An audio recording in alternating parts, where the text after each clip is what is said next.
अभियान में हमारे बीच में आपकी प्रत्याशी रही है शोभा जी, एसडीओ साहब, डीएच स्टाफ की वरिष्ठ अधिकारी, वीडियो साहब, सभी अधिकारीगण, आपके सरपंच साहब, सभी वार्ड पंच, पूर्व सरपंच, पिता तुल्य बुजुर्गों, माताओं, बहनों, नौजवान साथियों और पत्रकार बंधुओं, ये मेरा चौथा कैंप है।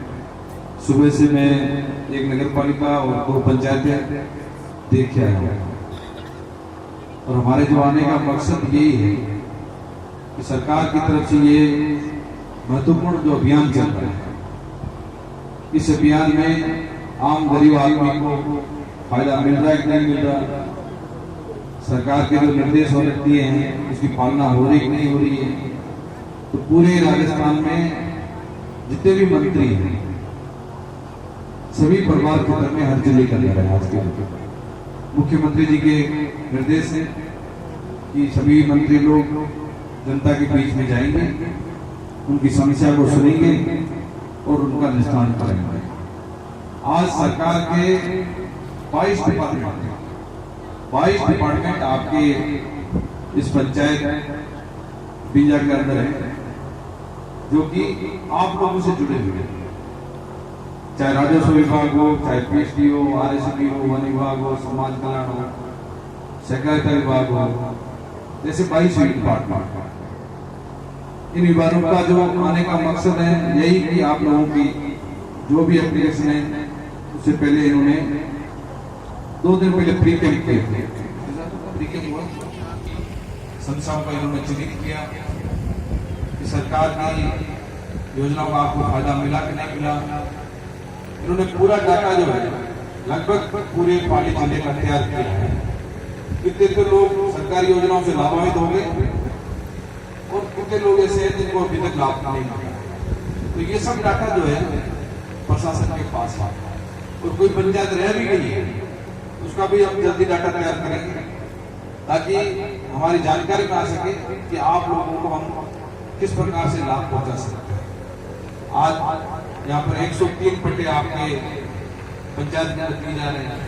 103 पट्टे बहुत बड़ी बात, अभी हमने 3-4 पट्टे दिए हैं, बाकी जो 100 पट्टे हैं वो आपके सरपंच साहब और ये सब मिलकर के हमारे जाने के बाद में दे देंगे। पेंशन के अथवा पीपीओ जारी कर दिए, नहीं तो आपको चक्कर काटने पड़ते, बुजुर्ग वो लोग वहाँ जाते हैं सोजत के अंदर, वहाँ चक्कर काटते हैं। आज आपको यही मिल गया। अभी एक बता रहे थे 30 साल बाद उनका शुद्धिकरण जो हुआ, बहुत बड़ा काम हुआ। 30 सालों से वो 10 लोगों का चक्कर काट रहा था, आज उसको आत्मवाद फायदा मिल गया। आपकी पंचायत में आबादी विस्तार का काम है, लोग रोजगार की जमीन पे बैठे हैं, आबादी से बाहर बैठे हैं, उनके लिए भी सरकार के निर्देश है कि उनको भी आप आबादी जल्दी घोषित करके उनको भी आप दें। ऐसे भी लोग हैं जो रोजगार की जमीन बैठे हैं या जमीन किसी डिपार्टमेंट को दे दी और आप लोगों के मकान बन गए, तो सरकार ने यह कहा है कि उसके बदले दूसरी जमीन उस विभाग को दे। जो लोग बसे हुए हैं उनको आप पट्टे नहीं, बहुत महत्वपूर्ण काम। आज संस्थान भूमि की जमीन है, राजकीय कार्यालय की जमीन है, आपके सीमाकान का काम है, पत्थरगढ़ी का काम है, ऐसे खूब काम है जो आपके इस पंडाल के अंदर आत्मा हमारे राजस्व के और तमाम जो अधिकारी हैं वो अधिकारी आपका काम है। तो मैं समझता हूँ आज जिस प्रकार से कृषि विभाग वालों ने किट दिए, पशुपालन वालों दिए, सभी विभागों का कोई भी काम जरूर किया। आधार कार्ड आपने आज को आत्मा किया, मुझे माता जी बैठी है उनको भी आधार कार्ड दे दिया। ई मित्र के लोग यहाँ पर बैठे हैं, यहाँ घर टैक्स लगी हुई है, किसी को एप्लीकेशन नहीं लिखनी आ रही है तो वहाँ जहाँ सहायता लेकर के काम करा सकता है। स्टाम्प वाले भी, पेंटर वाले भी यहाँ बैठे हैं, ये सब लोग यहाँ पर आपको मिलेंगे। आपको ऐसा नहीं है कैंप के लिए आपको सोचे या तहसील में जाना, जितने भी आपसे जुड़े हुए लोग हैं वो आपको इस पंडाल के अंदर मिलेंगे। और आज 5 बजे के बाद भी आपका भी काम रह जाएगा, 5 बजे तक पूरा कर देंगे। नहीं तो पास के गाँव में जब कैंप लगेगा आप वहाँ चले जाओगे तो वहाँ भी आपका काम पूरा होगा, ये हम आपको विश्वास दिलाते हैं। तो आप निश्चित रहें, मुख्यमंत्री जी के साफ निर्देश है कि आम जन को कोई परेशानी नहीं होनी चाहिए। आपको पता है जब 2008 के अंदर हमारी सरकार थी, अशोक गहलोत साहब मुख्यमंत्री थे, जब भी हमने प्रशासन शहरों के संग और प्रशासन गाँव के संग अभियान चलाया, और अब की बार हमने नियमों में इतना संशोधन कर दिया कि सभी जो पावर से कलेक्टर के पावर शिवर प्रभारी को दे दिए, एसडीएम के पावर तहसीलदार को दे दिए, तहसीलदार के पावर नायब तहसीलदार को दे दिए, और नगर पालिका के ईओ को पावर जो है जयपुर जाना पड़ता था या इनके जो उच्च अधिकारी के पास जाना पड़ता था, अब तो उसको वहां नहीं जाने की जरूरत है।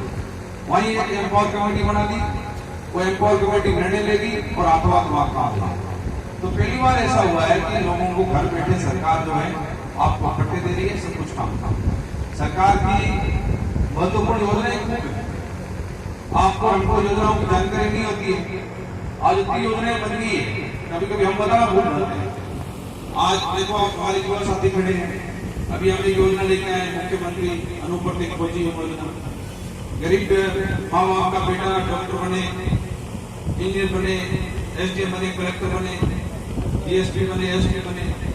तो कई बार बच्चा तो होशियार होता था पर पैसे नहीं है जेब में, इसलिए पढ़ाई छोड़ देता था। अब मुख्यमंत्री जी ने कहा ऐसे जो गरीब बच्चे हैं उनको जो सरकार की तरफ से जहाँ वो पढ़ाई कर रहा है इंस्टीट्यूट में, उसका पूरा का पूरा खर्चा सरकार देती है, और साथ में उस बच्चा जहाँ रह रहा है उसके खाने पीने का पैसा भी लगभग साल के 40,000 रुपए वो सरकार की तरफ से मिलता है। बताओ इतना बड़ा काम है। आपको जानकारी हमारे युवा साथियों को होगी तो आपको फायदा मिलेगा। अब आपको जानकारी नहीं है तो आप तो न तो फॉर्म अप्लाई कर पाओगे, नहीं आपको फायदा मिलेगा। ऐसी खूब योजनाएं किसानों के लिए सरकार हर महीने 1,000 रुपए सब्सिडी दे रही है। आज जिसका बिल एक साल में 20,000 रुपए आ रहा है तो सरकार की तरफ से आपको 12,000 रुपए माफ की जा रही है, आपको जेब से सिर्फ 8,000 रुपए देने हैं। जो छोटे किसान हैं उनके लिए पूरी बिजली मुफ्त। किसानों के लिए अभी मुख्यमंत्री ने इस बजट में कहा है कि आने वाले टाइम में हम किसानों का अलग से बजट पेश करेंगे। किसानों के लिए सब्सिडी के हम अलग चीजें लेके आ रहे हैं, स्प्रिंकलर लगाओ, अनार का पौधा लगाओ, आंवला लगाओ, उसमें सब्सिडी आपके लिए। किसान को जब तक हम मजबूत नहीं करेंगे तब तक किसान जो है देश का भाग्य अंधाता है। आज देश में किसान के हालात ठीक नहीं। आज एक साल से हम देख रहे हैं किसान दिल्ली के बॉर्डर पे धरना देके बैठे, 400 किसान शहीद हो गए, 400 किसान आपके भाई 400। आज फिर भी ये कहते कि सरकार उनकी सुन नहीं ले रही। आज यदि किसान देश का कमजोर हो जाएगा तो आप समझ सकते हैं देश के क्या हालात। कल आपने देखा लखीमपुर के अंदर केंद्रीय गृह राज्य मंत्री जिसके पास सुरक्षा का जमा है, उसका बेटा ही 6 किसानों को अपनी गाड़ी खड़ी होते था। बताओ किसी को अधिकार है कि एक आदमी को मार देना? किसी ने अधिकार दिया कि आप 6 आदमी के ऊपर गाड़ी से रोक रहे हो और फिर भी आपको परवाह नहीं। और फिर हमारे नेता जाते प्रियंका गांधी जी, उनको गेस्ट हाउस में सील कर दिया। हमारे मुख्यमंत्री जाते हैं उनको एयरपोर्ट से बाहर निकलने नहीं दिया। आज राहुल गांधी जी उनको मुख्यमंत्री साहब के उनको भी नहीं निकलने दिया। मतलब जो लोग संवेदना व्यक्त करने जा रहे हैं उनको तो आप गिरफ्तार कर रहे हैं, और जिनकी गाड़ी से 6 आदमी मर गए उनको आप गिरफ्तार कर नहीं रहे। मतलब लोकतंत्र में क्या हो रहा है? आज इस प्रकार से लोकतंत्र की धज्जियां उड़ाई जा रही है तो आने वाले समय में आप देख सकते हैं देश के क्या हालात। मैं तो कहता हूँ हमेशा केंद्र की सरकार को उतनी हठधर्मिता नहीं करनी चाहिए। आज हमारा अंदाजा है आप किसान से जितने क्यों बैठे, आज मांग क्या है?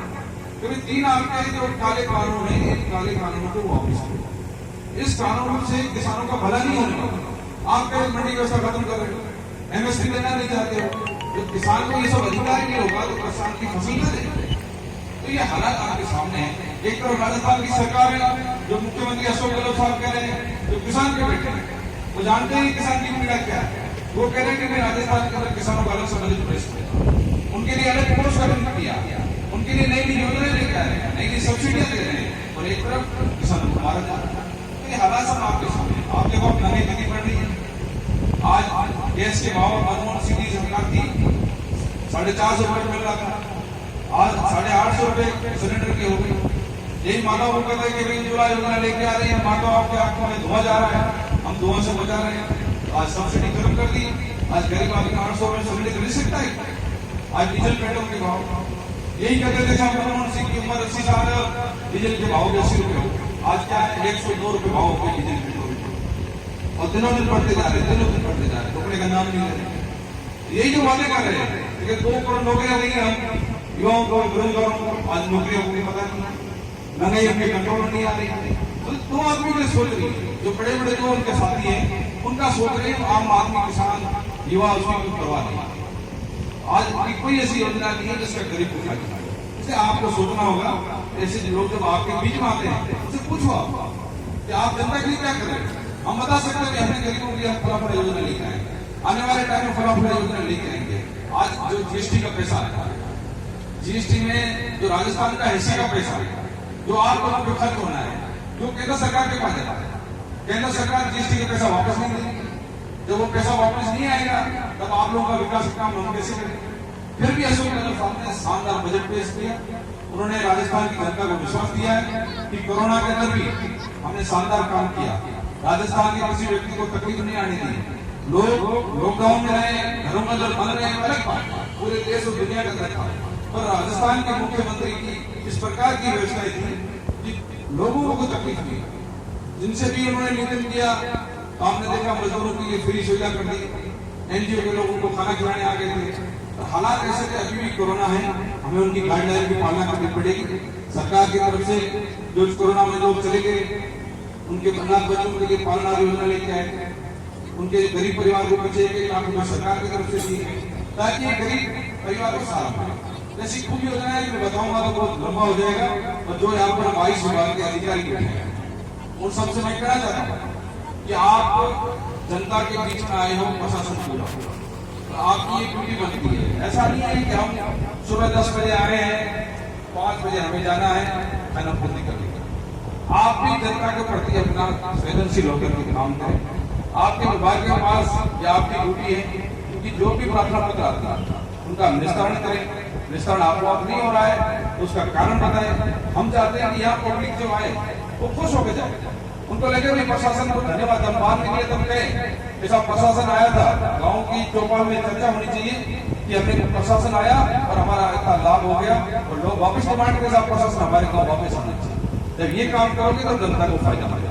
इसलिए ज्यादा लंबी बात नहीं करता हुआ मैं आपके सरपंच साहब, सामाजिक तमाम अधिकारी और आप सभी ग्रामीणों का बहुत बहुत धन्यवाद। आपने हमें सुना, मान सम्मान इज्जत दी, कुछ भी धन्यवाद। जय हिंद।